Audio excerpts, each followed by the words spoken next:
Shalom, salam sejahtera di dalam nama Tuhan Yesus Kristus. Bagaimana kabar Bapak Ibu Saudara semua pagi hari ini? Puji Tuhan, semua selalu berada dalam anugerah dan perlindungan Tuhan kita Yesus Kristus. Bapak Ibu Saudara semua yang dikasihi Tuhan, minggu ini adalah minggu yang istimewa, di mana biasanya hari Minggu kita bisa beribadah bersama-sama di rumah Tuhan. Tetapi untuk minggu ini, kita diberikan kesempatan untuk mengadakan ibadah bersama dengan keluarga di rumah kita masing-masing. Karena situasi keadaan yang sedang terjadi. Tetapi tidak perlu takut akan semuanya ini. Bukan berarti beribadah di rumah itu Tuhan tidak hadir, atau beribadah di rumah kita nggak punya iman. Jawabannya adalah tidak. Sebab Tuhan kita Yesus Kristus adalah Tuhan yang hebat. Dia maha hadir. Dia selalu berada di segala tempat, termasuk di rumah Bapak Ibu Saudara semua. Tuhan Yesus maha dahsyat. Dia maha kuasa, dia maha hebat, maha kuat, sanggup melindungi, sanggup menolong, dan masih banyak lagi kehebatan yang dapat dilakukan oleh Tuhan kita Yesus Kristus. Bapak Ibu Saudara semua yang dikasihi Tuhan, lewat video kali ini saya akan membagikan rahasia kebenaran firman Tuhan untuk kita semua. Sambil kita melaksanakan ibadah di rumah Bapak Ibu Saudara.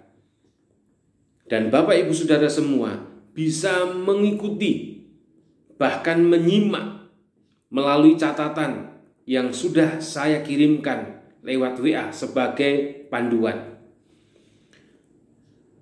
Pagi hari ini firman Tuhan saya berikan judul Tuhan tidak pernah mengecewakan. Sekali lagi, Tuhan tidak pernah mengecewakan. Terambil dalam kitab Daniel, pasalnya yang ketiga, ayat pertama sampai ayat yang ke-30. Dan Bapak Ibu bisa membaca bersama-sama dengan anggota keluarganya di rumah. Siapa yang belum pernah mendengar tentang nama tokoh ini? Sadrak, Mesak, dan Abednego.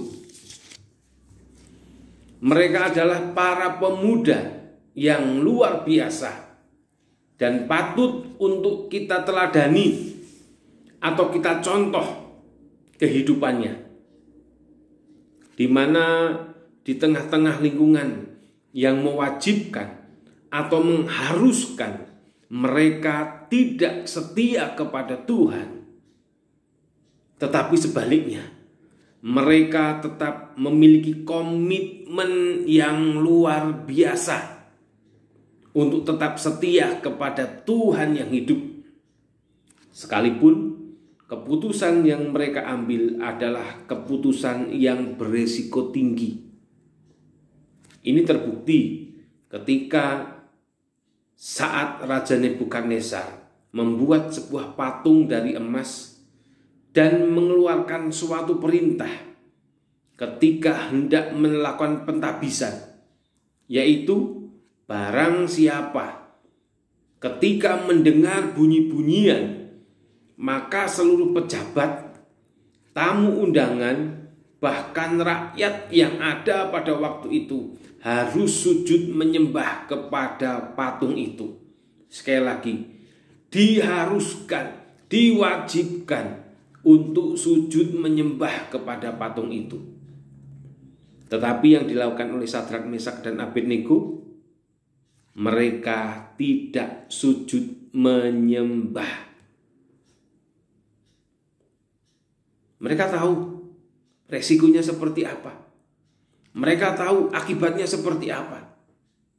Bahkan ketika Raja Nebukadnezar memberi kesempatan yang kedua bagi mereka. Justru apa yang terjadi? Mereka memberi jawaban yang tegas atas komitmen mereka. Katanya, dalam Daniel pasal 3 ayat 16-18 dikatakan, lalu Sadrak, Mesak, dan Abednego menjawab Raja Nebukadnezar, tidak ada gunanya kami memberi jawab kepada tuanku dalam hal ini.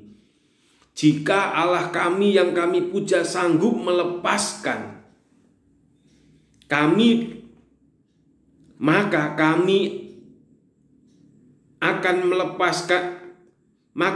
ia akan melepaskan kami dari perapian yang menyala-nyala itu dan dari dalam tanganmu ya Raja. Tetapi seandainya tidak, hendaklah tuanku mengetahui ya Raja, bahwa kami tidak akan memuja tuanku atau dewa tuanku dan tidak menyembah patung emas yang tuanku dirikan itu. Dan tentunya jawaban mereka ini membuat Raja Nebukadnezar itu panas hati, marah besar. Bahkan wong Jawa bilang nang kuping itu kempropok, dan membuat Raja Nebukadnezar murka. Sehingga Raja Nebukadnezar memerintahkan untuk meningkatkan panas api itu menjadi 7 kali lipat dari biasanya.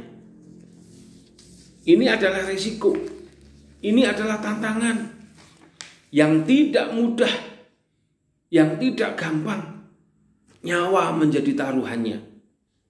Tetapi Sadrak, Mesak, dan Abednego melakukannya. Dan akhirnya mereka siap menghadapi konsekuensinya atau resikonya dan harus masuk ke perapian yang panas itu. Tetapi yang luar biasanya, yang hebatnya, ketika mereka masuk ke dalam perapian yang menyala-nyala, mujizat Tuhan dinyatakan, kuasa Tuhan dikerjakan. Tuhan tidak pernah mengecewakan. Sekali lagi, Tuhan tidak pernah mengecewakan.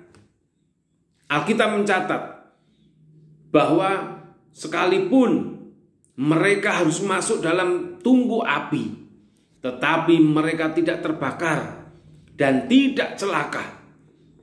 Badan mereka tidak berbau gosong, pakaian mereka tidak berbau gosong, bahkan tidak sehelai rambut pun yang terbakar. Ini mujizat, ini keajaiban, ini pembelaan Tuhan, ini berkat Tuhan. Bahkan tidak sampai berhenti di situ. Setelah peristiwa ini terjadi, maka Raja Nebukadnezar memberi perintah kepada semua orang yang ada di daerah itu. Barang siapa tidak menghormati dan yang menghina Allahnya Sadrak, Mesak, dan Abednego. Sekali lagi, barang siapa yang tidak menghormati atau yang menghina Allahnya Sadrak, Mesak, dan Abednego akan dipenggal-penggal. Dan rumahnya akan dirobohkan menjadi puing-puing. Sebab tidak ada Allah lain, tidak ada ilah lain yang dapat melepaskan dengan cara yang demikian, seperti Allahnya Sadrak, Mesak, dan Abednego. Nah, Bapak Ibu Saudara sekalian dikasihi Tuhan, pertanyaannya, kira-kira apa yang menjadi rahasia sehingga mereka, yaitu Sadrak, Mesak, dan Abednego, berketetapan untuk tetap hidup benar hidup suci, hidup kudus, tetap setia kepada Tuhan, sekalipun lingkungan mereka, peraturan yang ada, dunia yang mereka hidupi mengharuskan atau mewajibkan untuk tidak setia kepada Tuhan, untuk hidup cemar, untuk kita berpaling kepada Tuhan dan tidak setia. Jawabannya ada dua. Yang pertama, Sadrak, Mesak, dan Abednego memiliki pengenalan yang benar akan Tuhan. Dan yang kedua, Sadrak, Mesak, dan Abednego hidup mereka dipimpin oleh Roh Kudus. Berbicara memiliki pengenalan yang benar akan Tuhan.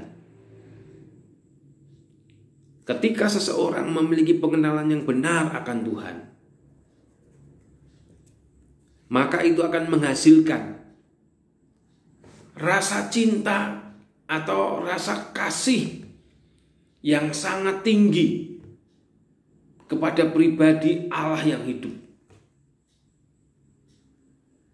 kepada Tuhan yang hidup, kepada Tuhan yang Maha Kuasa.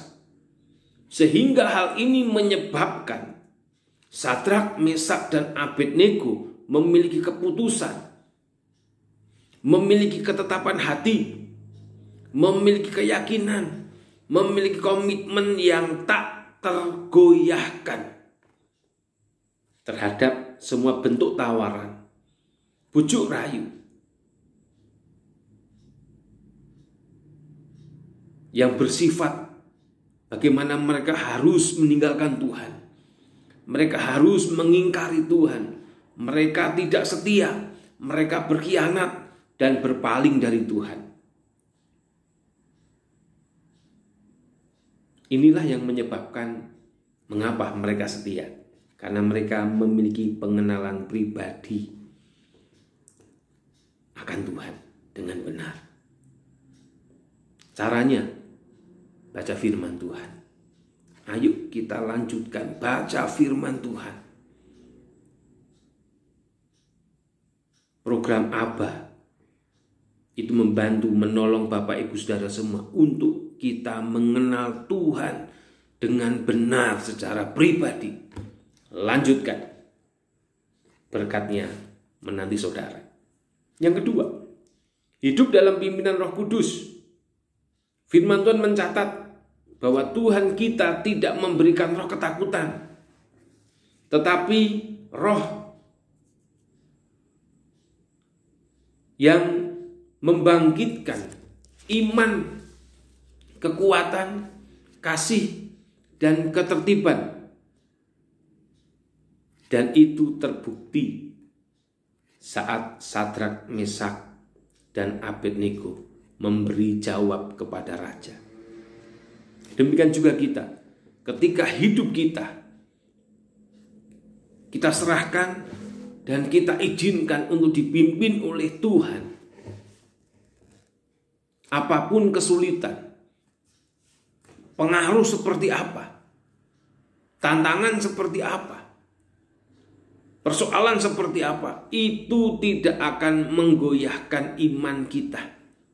Tidak membuat kita menjadi takut, tidak membuat kita menjadi gentar, tidak membuat kita menjadi putus asa.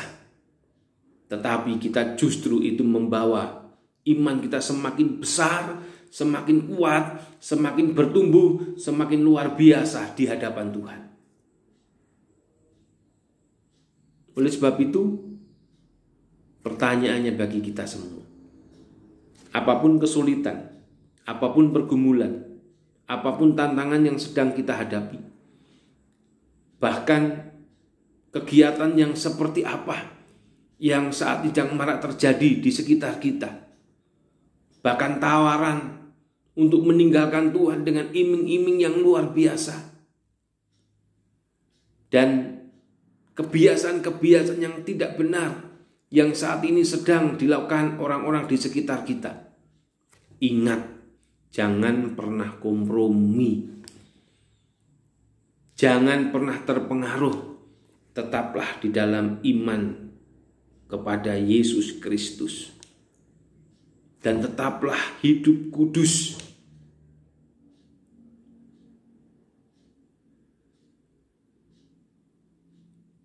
Milikilah pengenalan yang benar akan Tuhan. Dan izinkan hidup Bapak Ibu Saudara semua dipimpin oleh Roh Kudus. Maka semuanya akan menjadi dahsyat dan luar biasa pada waktunya. Sekalipun ada resiko, kita pasti dicemooh, dicaci maki, dikucilkan, diintimidasi, dibully, dikata-katain, dipojokkan, mengalami diskriminasi, dan sebagainya. Ingat, Tuhan kita tidak pernah mengecewakan. Tuhan kita tidak pernah ingkar janji. Tuhan kita tidak pernah tertidur. Ia Allah yang Immanuel. Dia adalah Allah yang maha kuasa. Dia adalah Allah yang hebat. Dia adalah Allah yang dahsyat. Dia Allah yang tidak terbatas, yang bisa melakukan yang tidak ada menjadi ada. Kuasanya hebat bagi kita. Dan ketika kita hidup benar, hidup kudus, setia, maka kuasanya pasti. Saya katakan pasti.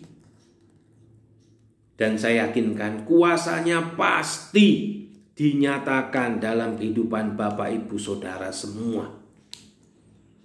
Oleh sebab itu, mari tetap miliki kualitas hidup yang luar biasa di hadapan Tuhan. Sekalipun keadaan semakin sulit, sekalipun keadaan semakin susah, banyak bahaya mengancam kita. Ingat, Allah kita Allah yang Immanuel, layak untuk diandalkan, layak untuk diharapkan, layak untuk dibanggakan. Dan Dia tidak atau bukanlah Allah yang mengecewakan. Oleh sebab itu, Bapak Ibu Saudara semua, mari nikmati berkat Tuhan yang luar biasa ini. Puji Tuhan. Pada akhirnya, biar segala hormat, segala kemuliaan, dan kuasa kita kembalikan kepada Allah kita yang hidup. Kepada Tuhan kita Yesus Kristus yang layak menerimanya. Dan untuk jemaat semua, terimalah berkat nikmat, damai sejahtera dari Allah Bapa kita di surga. Berkat kasih sayang, kasih karunia, dan berkat anugerah dari Tuhan kita Yesus Kristus, serta berkat persekutuan, perlindungan, pengurapan, kuasa, penyertaan Roh Kudus menyertai kita semua mulai pagi hari ini sampai Maranatha tiba. Tuhan Yesus datang yang kedua kali menjemput kita semua. Dan akhir kata, selamat berhari Minggu. Selamat hidup di dalam kemenangan di dalam Tuhan. Nothing is impossible. Immanuel, Tuhan Yesus memberkati.